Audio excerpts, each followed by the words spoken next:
Hello friends, welcome back to English with Laddu Bhai. तो दोस्तों, आज का वीडियो बहुत ही इंटरेस्टिंग टॉपिक पे है जिसको कॉजेटिव वर्ब बोला जाता है।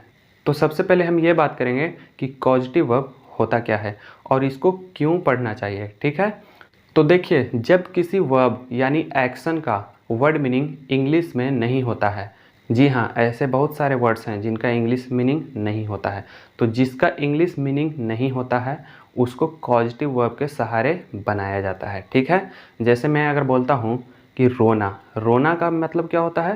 क्राई। इंग्लिश में इसका वर्ड मीनिंग है क्राई या फिर वीप। लेकिन मैं अगर इसी को बोल दूँ रुलाना, तो रुलाना का कोई वर्ड मीनिंग होता ही नहीं है।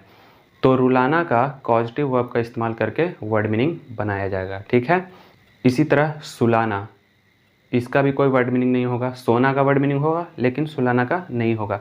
तो सुलाना का भी वर्ड मीनिंग हम कॉजेटिव वर्ब का इस्तेमाल करके बनाएंगे। और कॉजेटिव वर्ब को लेट, मेक, हैव, गेट इसका इस्तेमाल करके बनाया जाता है। ठीक है, तो आज की इस वीडियो में हम बात करने वाले हैं मेक के ऊपर। मेक का इस्तेमाल कब करेंगे? ठीक है, देखिए, आपको रोना का इंग्लिश पता होगा विप या फिर क्राई, लेकिन अगर मैं बोलूं कि रुलाना का वर्ड मीनिंग क्या होता है तो आप नहीं बता पाएंगे। तो ये कॉजेटिव वर्ब का इस्तेमाल करके इसका वर्ड मीनिंग बनाया जाएगा। ठीक है, उसी तरह हंसना का वर्ड मीनिंग होता है हंसाना का, कॉजेटिव वर्ब से बनेगा। ठीक है, उसी तरह दौड़ना का वर्ड मीनिंग होता है दौड़ाना का, कॉजेटिव वर्ब का इस्तेमाल करेंगे। ठीक है, उसी तरह नाचना का वर्ड मीनिंग होता है नचाना का, कॉजेटिव वर्ब से बनेगा। ठीक है, उसी तरह सोना का वर्ड मीनिंग होता है लेकिन सुलाना का कॉजेटिव वर्ब से बनेगा।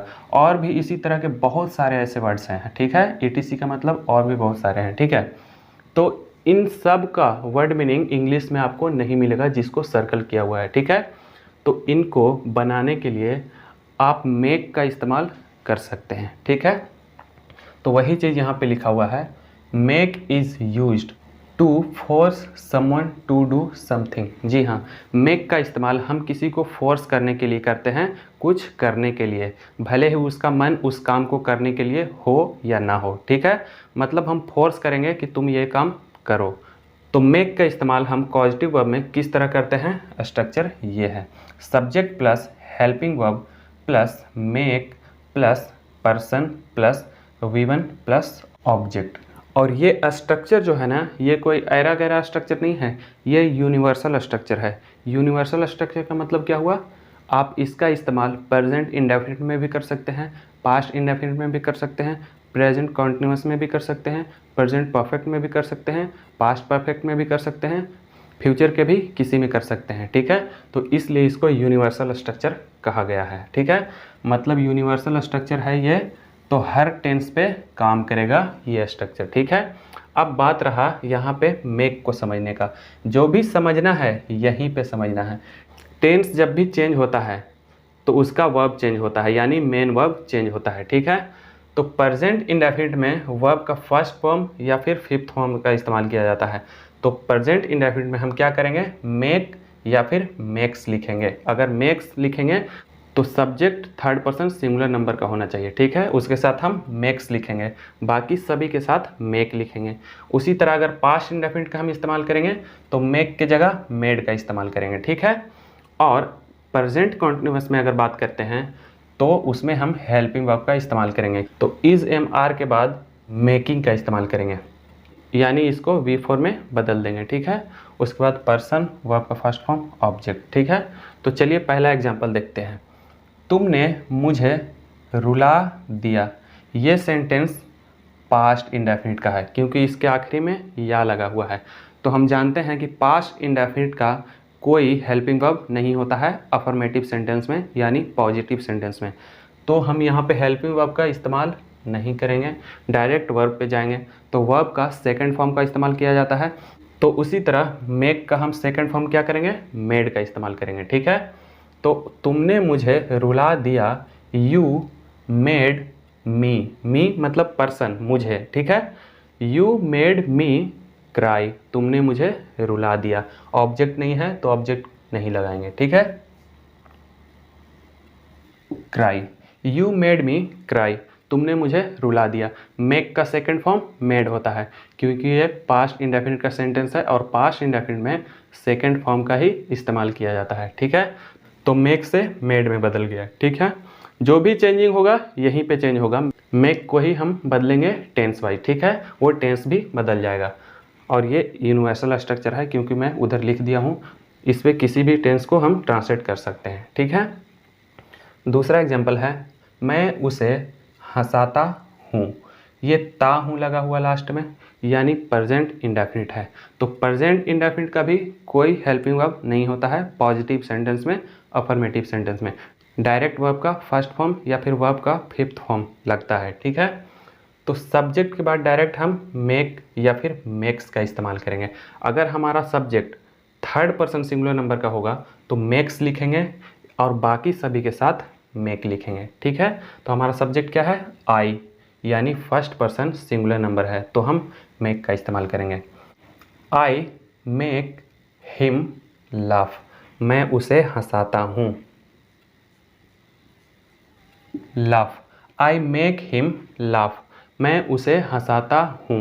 ये बन गया आई मेक हिम लाफ। इसमें भी ऑब्जेक्ट नहीं था तो ऑब्जेक्ट हम नहीं लिखें। ठीक है, तीसरा एग्जाम्पल है, हम लोग चोर को दौड़ा रहे थे।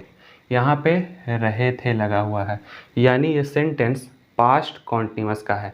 तो पास्ट कॉन्टिन्यूअस में वॉज वर हेल्पिंग वर्ब होता है, ये हम सभी जानते हैं। इसीलिए टेंस का नॉलेज होना बहुत ज़रूरी है कॉजेटिव वर्ब सीखने के लिए।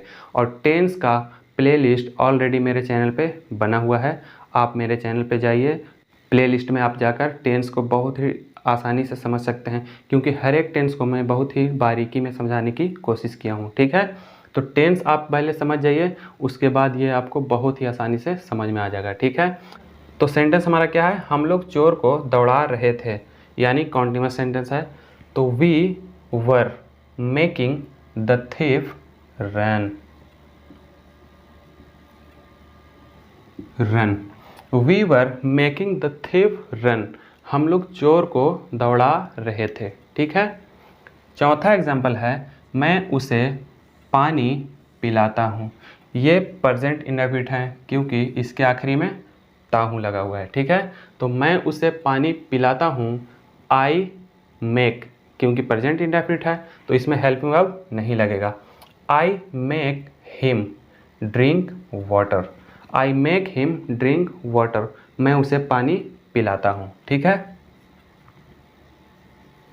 Water, I make him drink water, मैं उसे पानी पिलाता हूँ। ठीक है, अब हमारा लास्ट एग्जाम्पल क्या है, हम लोग उसे नचा रहे थे। जी हाँ, उसका नाचने का मन नहीं था, फिर भी हम उसे ज़बरदस्ती नचा रहे थे, क्योंकि डेफिनेशन में यही लिखा हुआ है, make is use to force, force करना, ज़बरदस्ती करना, है ना, किसी काम को करने के लिए।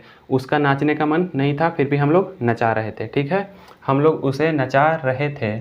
We were making him dance. Dance, we were making him dance, हम लोग उसे नचा रहे थे। ठीक है, तो आज के लिए बस इतना ही। और मेक का इस्तेमाल इसी तरह होता है, आप किसी भी टेंस को ले सकते हैं, प्रेजेंट का हो, पास्ट का हो या फिर फ्यूचर का हो। ठीक है, नेक्स्ट वीडियो में हम बात करेंगे गेट के ऊपर, क्योंकि गेट का भी इस्तेमाल होता है पॉजिटिव वर्ब में। ठीक है, तो आज के लिए बस इतना ही। वीडियो अगर अच्छा लगा हो तो वीडियो को लाइक करें, शेयर करें, और अगर आप इस चैनल पर पहली बार आए हैं तो चैनल को सब्सक्राइब कर लें, ताकि फ्यूचर में आने वाले हर एक वीडियो का अपडेट सबसे पहले आपको मिले। Thanks for watching this video.